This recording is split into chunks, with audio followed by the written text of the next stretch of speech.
Assalamualaikum warahmatullahi wabarakatuh. Pada hari ini saya akan membentangkan tugasan saya,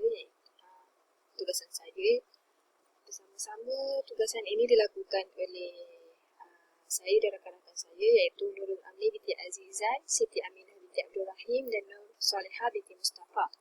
Tajuk tugasan kami mengenai gerakan dakwah selepas kejatuhan, gerakan dakwah Nusantara dan gerakan dakwah di Malaysia. Okey, pertama kali saya akan membincangkan mengenai gerakan dakwah selepas kejatuhan khilafah, iaitu selepas zaman pemerintahan sahabat-sahabat Nabi, iaitu Saidina Abu Bakar, Saidina Umar, Saidina Uthman dan Saidina Ali radhiyallahu anhu. Okey, selepas kejatuhan khilafah, iaitu zaman pemerintahan sahabat Nabi, munculnya kerajaan-kerajaan Islam seperti kerajaan Umayyah, kerajaan Abbasiyah, kerajaan Turki, kerajaan Utsmaniyah, Empayar Mogul India dan Kesultanan Melaka yang menjadi empayar yang kuat dan antara empayar yang terbesar di dunia. Pada kurun ke-18 dan ke-19 Masihi, banyak kawasan Islam jatuh ke tangan penjajah Eropah.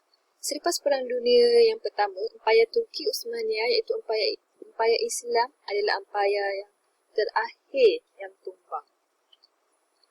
Selepas berakhirnya zaman Khulafaur Rasyidin, perubahan kerajaan oleh Muawiyah sempena nama Datuknya iaitu Umayyah mewujudkan zaman Islam beraja.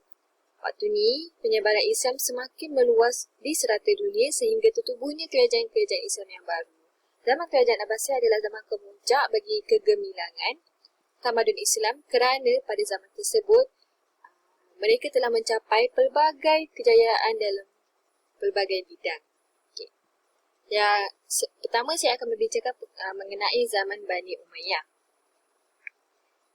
Di zaman ini, Khalifah meletakkan Al-Quran dan As-Sunnah serta Ijma' sebagai sumber perundangan negara dan bentuk organisasi negara. Seperti politik, pentadbiran dan keuangan dikekalkan seperti zaman sahabat, namun diperluaskan dan diubah suai mengikut kesesuaian.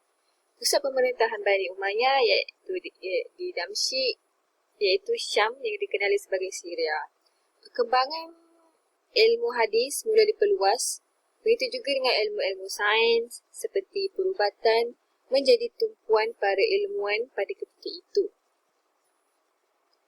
Okey, di situ kita dapat lihat mereka menggunakan ilmu-ilmu mereka untuk menyampaikan dakwah-dakwah Islam secara tidak langsung. Okey, yang kedua mengenai zaman Bani Abbasiyah. Pada zaman ini, kemuncak kepada perkembangan ilmu, termasuk daripada segi kebudayaan, ekonomi dan politik.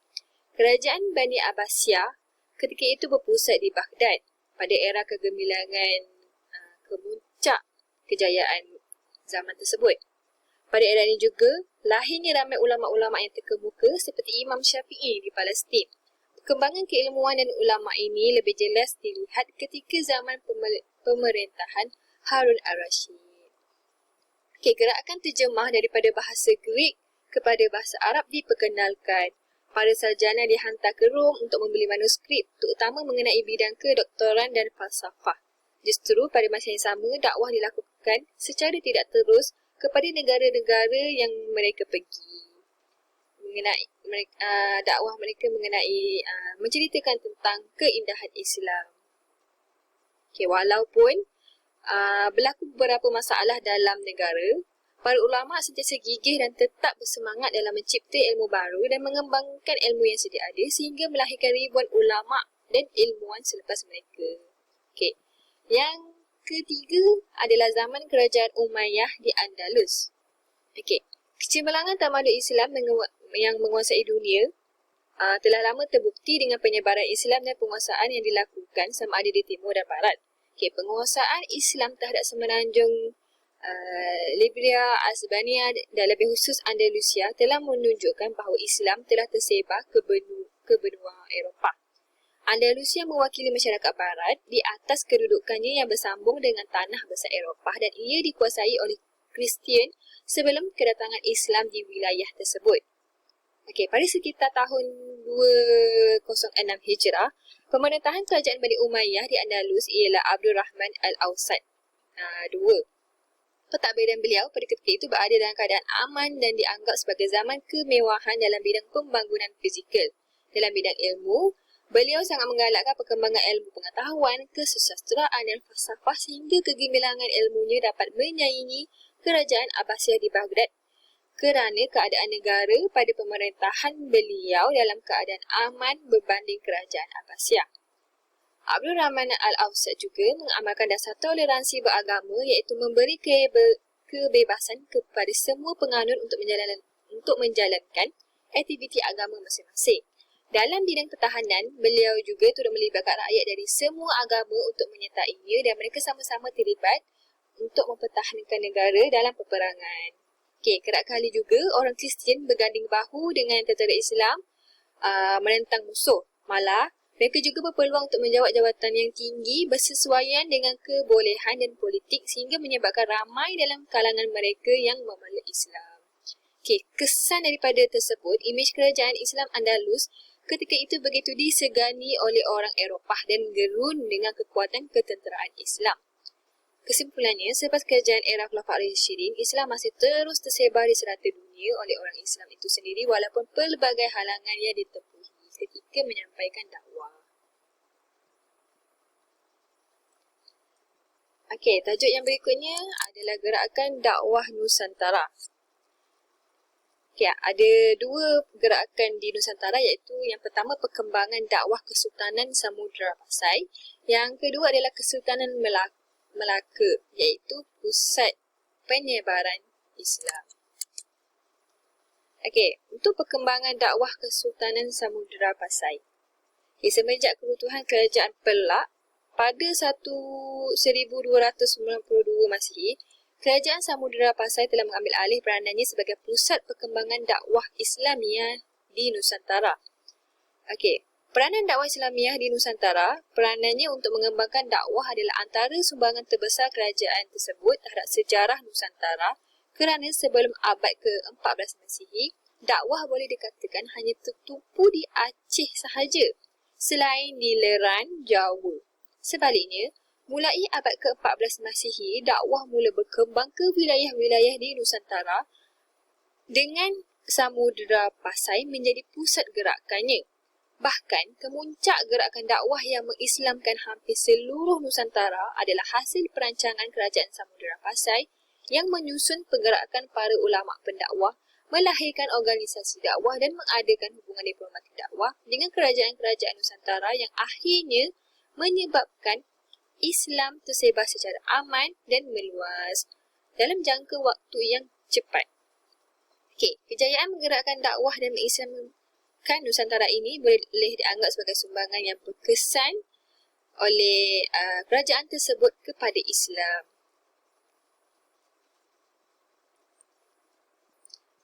Dakwah merupakan salah satu tanggungjawab yang amat penting kepada pemerintah Islam selain melaksanakan syariat Islam.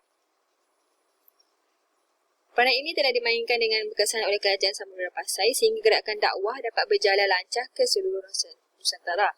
Agenda dakwah ini juga menjadi sasaran besar pemerintah bagi mengukuhkan perkembangan dan kemajuan Islam, terutama dalam menghadapi kesan peninggalan kerajaan Buddha Sriwijaya dan juga pengaruh kerajaan Hindu Majapahit.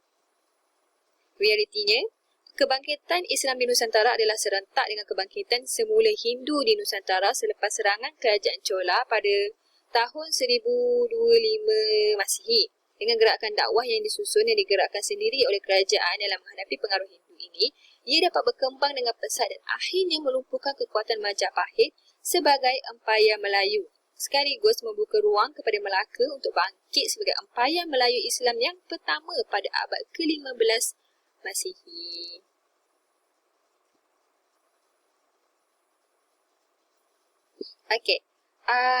Yang kedua gerakan dakwah Nusantara ialah Kesultanan Melaka, iaitu pusat penyebaran Islam Nusantara. Peranan terbesar Melaka dalam sejarahnya mengatasi semua kerajaan Islam yang lain di Nusantara ialah penyebaran Islam. Kedudukan politik yang dimiliki sebagai sebuah empayar dan pusat perdagangan terbesar di rantau ini telah dimanfaatkan oleh Melaka untuk menukar seluruh kepercayaan asal orang Melayu yang berasaskan Hindu-Buddha kepada agama Tauhid. Proses penyebaran Islam ini dilihat begitu mendadak di Nusantara bermula abad ke-14 Masihi. Dan dalam masa 200 tahun, hampir seluruh Nusantara telah berjaya diislamkan. Mungkin jika tidak kerana kehadiran penjajah Portugis pada tahun 1511 Masihi, Islam akan dapat disebarkan lebih jauh lagi hingga ke Pulauan Pasifik termasuk benua Australia dan Oceania. Tetapi, disebabkan kuasa politik Kristian ini telah membendung dan menghentikan proses dakwah dan penyebaran Islam kepada dunia yang lebih timur termasuk Formosa, Taiwan, Indochina, China, Manchuria iaitu Korea dan Jepun. Walaupun begitu, gerakan dakwah dan penyebaran Islam terhenti akibat kedatangan kuasa politik Kristian, sejarah tidak dapat menafikan bagaimana besarnya peranan Melaka dalam menyebarkan Islam ke seluruh Nusantara tanpa melibatkan pertumpahan darah atau dakwah bukan melalui mata pedang. Tidak seperti perkembangan Islam di Asia Barat, Afrika Utara, Andalusia, Parsi, Transylvania dan India yang merekod perkembangan Islam melalui medan perang. Wilayah Nusantara menerima Islam secara aman dengan hati yang terbuka. Ini kerana peranan Melaka yang telah bergerak menyebarkan Islam melalui gerakan dakwah para ulama yang bergabung dengan kekuatan Empayar Melayu Islam. Akhirnya orang Melayu telah bertukar menjadi bangsa Islam, berbeza dengan pengislaman beberapa etnik Melayu yang lain. Kejayaan gerakan dakwah yang dimulakan pada tahun 1404 Masihi melalui Majlis Dakwah Wali Songo ke atas orang Jawa telah mengislamkan Pulau Jawa, sedangkan pulau ini mempunyai pendudukan yang paling padat di dunia sehingga hari ini diakui bahawa orang Melayu dan Nusantara ialah komuniti Islam yang terbesar di dunia. Tajuk berikutnya adalah mengenai gerakan dakwah di Malaysia. Gerakan Islam pada tahun 70-an di Malaysia menurut Amin Amir kebanyakannya dipengaruhi oleh gerakan sosial dari luar negara seperti Ikhwanul Muslimin di Mesir. Kitab agama banyak diterjemahkan dan menjadi bahan rujukan usrah dan tarbiyah di Malaysia. Chandra Muzaffar dalam penulisannya mendakwa gerakan kebangkitan di Malaysia mempunyai tujuan yang tersendiri mengikut kumpulan sosial sendiri. Hal ini kerana terdapat kumpulan-kumpulan yang tertentu yang memperjuangkan kepentingan mereka. Antara kumpulan yang pertama ialah kumpulan daripada Pelajar Melayu Institut Pengajian Tinggi Tempatan. Beliau berpandangan, beliau adalah Chandra Muzaffar. Pandangan kumpulan ini kurang yakin dengan diri dan tidak mahu meneroka teori baru serta menganggap ilmu barat adalah karut. Kumpulan berikutnya adalah pelajar dari luar negara. Mereka mengutuk peradaban barat serta menonjolkan diri dalam universiti dan masyarakat.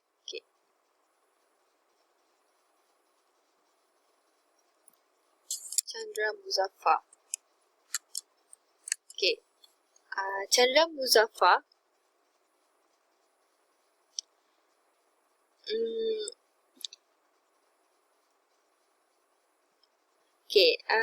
Chandra Muzaffar mereka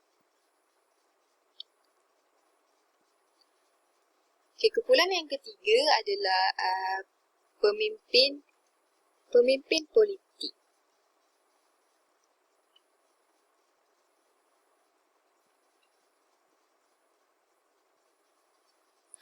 Pemimpin politik ini